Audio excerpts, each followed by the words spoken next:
Hey guys, welcome to my chaotic poetry table, episode 3. This is for you. Some friendship arrived loudly, asked in. It just stayed. It stayed through missed calls that turns into laughter, through rupees 50 days and softy nights, through walking into a mall with empty pocket and coming back rich with jokes that strangers don't understand and doctors probably never will. We were never impressive. We were just real. You never made me feel small for having less. Never made me feel owned because you paid. Never counted who gave what. You just showed up like it was the most natural thing in the world. And somehow that made the world lighter. When life gets serious, you didn't become dramatic. You became steady. When doctors spoke in deadlines and fear, you spoke in humor. Not to deny reality, but to remind me that fear doesn't get to sit between us. You didn't just say, "Don't worry, nothing will happen." You said, "Even if something happens, you're still mine, alive, laughing, or haunting me as a ghost." Only you could turn death into a joke that feels like home. You never asked me to be strong. You never asked me to explain.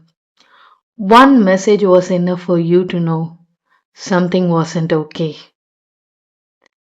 And before I could hide, your call would come. You didn't fix my illness. You didn't save my life. But you made it easier to live inside it. That matters more than people realize.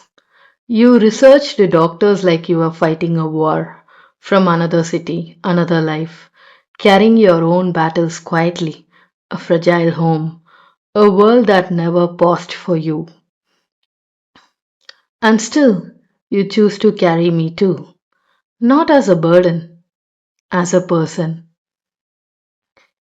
You traveled miles not because you had to, but because you wanted to. And you never announced it like a favor, you just came. That's how I learned my worth. You never told me, "Don't settle for less." You lived it.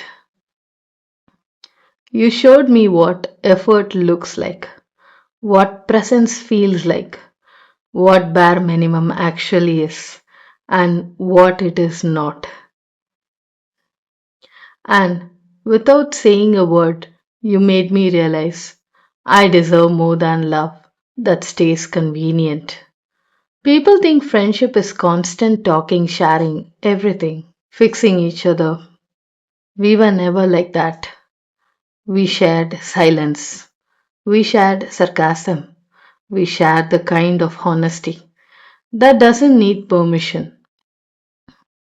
We laughed when life tried to break us, not because we were careless, but because we refused to let it crash us.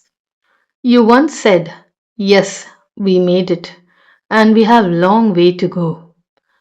That sentence still sit with me, not as a promise, as a choice. So this is not a thank you. This is recognition. You're not just someone who stood by me.